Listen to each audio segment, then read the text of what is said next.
আমরা দুই ভাই বোন। ছোট ভাইকে বিয়ে করিয়েছি 2.5 বছর হলো। আমার বিয়ের 10 বছর রানিং। 8 বছরের মেয়ে আছে। আমার বাবা গত হওয়ার আগে আমাদের দুই ভাই বোনের নামে সব সম্পত্তি লিখে দেয়। দুই ভাই বোনের মাসে 32,000 টাকা ভাড়া পাই। আর ছোট ভাই বাবার বিজনেসও করে। আসি আসল কথায়, আমার মা এত বয়স না হলেও হাঁটুতে তার প্রবলেম, তাই সে হাঁটতে পারলেও অনেক কষ্ট হয় ওনাকে টাইমলি মেডিসিন দেওয়া আর টাইমলি খাবার দিতে হয়। তাই ভাইকে এই বিয়ে আরও পরে দেওয়ার চিন্তা করা সত্ত্বেও আগে করিয়ে দেই। ঘরের সব কাজ করার জন্য আমাদের আগে থেকে লোক ছিল, কিন্তু মাকে কাজের লোকের ভরসায় রাখা যায় না। তাই আমি খুব ভাবে চাচ্ছিলাম ঘরোয়া ধার্মিক মাইন্ডের মেয়ে খুঁজছিলাম আমার পরিবারের জন্য। আমার এক খালার মাধ্যমে জানতে পারি ভাইয়ের বোর খোঁজ পাই। সেই যথেষ্ট সুন্দরী, ধার্মিক, কিন্তু প্রবলেম একটাই, মেয়ের বাবার আর্থিক টানাপোড়া মাধ্যমে আছে।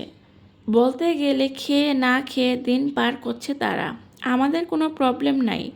আমরা নিজেরাও 6 ভরি গোল্ড নগদ দিয়ে আর নিজেরা করে বউ নিয়ে আসি। জান্নাত আর আমার ভাই একই বয়সের, 24 বছর। বিয়ের পর প্রথম ধাক্কা খেলাম এটা জেনে সে ভাত পর্যন্ত রান্না করতে জানে না। যাই হোক, মেনে নিলাম। ভাবলাম আস্তে আস্তে শিখে যাবে। আমার মা বলল ছোট মানুষ, শিখে যাবে। রান্নার জন্য বুয়া রাখলাম একটা। আমি তাদের বিয়ের 1 মাস পর এসে দেখলাম এই মেয়ের দিনে একটায় আগে ঘুম থেকে ওঠে না। উঠে গোসল করবে, হাজব্যান্ড ওয়াইফ এর কাপড় সে বাথরুমে ফেলে চলে আসে, ধুবে না। উঠে নাস্তা করবে, বুয়াকে বলবে বাইরে থেকে নাস্তা এনে দাও, বুয়াকে দিয়ে সে নিজের কাপড় ধোয়ায়। বুয়া যদি না ধোয় 6-7 দিন এইভাবে বাথরুমে পড়ে থাকবে, কিন্তু সে ধুবে না। এক জামা 15 থেকে 20 দিনে ছিঁড়ে ফেলে। প্রত্যেক মাসে 2-3 সেট জামা বানাতে হয়। আবার খুঁজেও পাই না, হারায় ফেলে। রান্না শেষ হলে খাবে, খাওয়া শেষে ঘুম। আর দিনের মধ্যে সারা দিন বাহির থেকে fuchka, jhalmuri, chocolate, chips, ice cream এনে খাবে। আমার মা বলে থাক, ডাক দিস না, বাপের বাড়িতে খাবারের কষ্ট পেয়েছে, তাই খাক।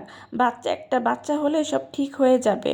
যাক, সে প্রেগনেন্ট হলো আর তার একটা ছেলে হলো। বেলাতে সেম বাচ্চা, সব নোংরা প্যান্ট সে বাথরুমে ফেলে রাখে, বুয়া আসলে ধুবে। বাচ্চা হওয়ার পর 50 থেকে 60 জোড়া গিফট পেয়েছে কাপড়, বাট 3 মাস পর শুনি কাপড় নাই। রোজার 2 দিন আগে আমি বাপের বাড়ি এসেছি, বাচ্চার বয়স যখন 9 মাস, কিন্তু সে আলসামি করে বাচ্চাকে ভাত খাওয়ায় না, কারণ তাকে অনেক সময় লাগে। দুধ বানিয়ে বোতলে ভরে আমার মায়ের পাশে রেখে আসবে, আমার মা খাওয়াবে তাকে দুধ।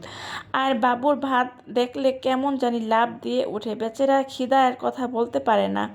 এমন একটা মা পেয়েছে, তাতে খাওয়ায় না, নিজে সারা দিন খায়। আমি যেদিন বাসায় এসেছি তাদের রুম থেকে অনেক গন্ধ পাচ্ছি। পরের দিন খাট উল্টে দেখি খাটের নিচে বাবুর 12 থেকে 13টা প্যান্ট, 7টা গেঞ্জি, এমনকি জান্নাতের 2টা প্যান্টি ও 3টা কামিজ সেইখানে খাটের নিচে।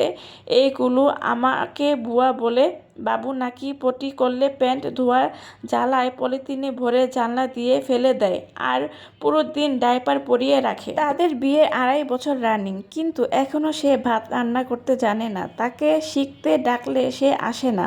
ফার্স্ট রোজার দিন আমি দেরিতে উঠি, দেখি সেহরি টাইম শেষ হতে 10 মিনিট বাকি।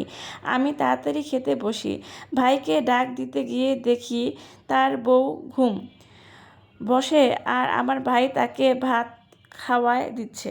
ঘুমের বসে আমার ভাই তাকে ভাত খাওয়িয়ে দিচ্ছে। এটা দেখি তাদের ঘুমের মধ্যে খাওয়া দাওয়া শেষ, ঘুমিয়ে যায়। আমি তো ঈদের 4 দিন আগেই চলে যাব।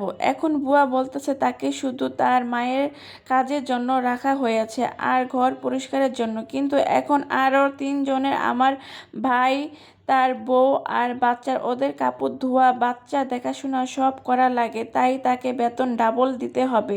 বিষয়টা আসলে যৌক্তিক। বাসায় যা বাজার লাগে, মায়ের ওষুধ, বুয়ার বেতন, সব আমার ভাড়ার টাকা দিয়ে চলে। আগে ভাই বাজার করলেও বিয়ের পর সে থেকে ডেলি তাদের বাড়তি খরচের জন্য বাজার করে না। আপনাদের তো সবই বললাম, এখন আমি চাচ্ছি তাদের আলাদা হয়ে যেতে বলবো। আমি একজন দায়িত্ববান মেয়ে চেয়েছিলাম, কোনো পরীর দেশের রাজকুমারী না। তাদের আমার মা 10 বার ডাকলো, একবার আসে না। এখন কি করলে ঠিক হবে? বিচার বসাবো নাকি আলাদা করে দিব?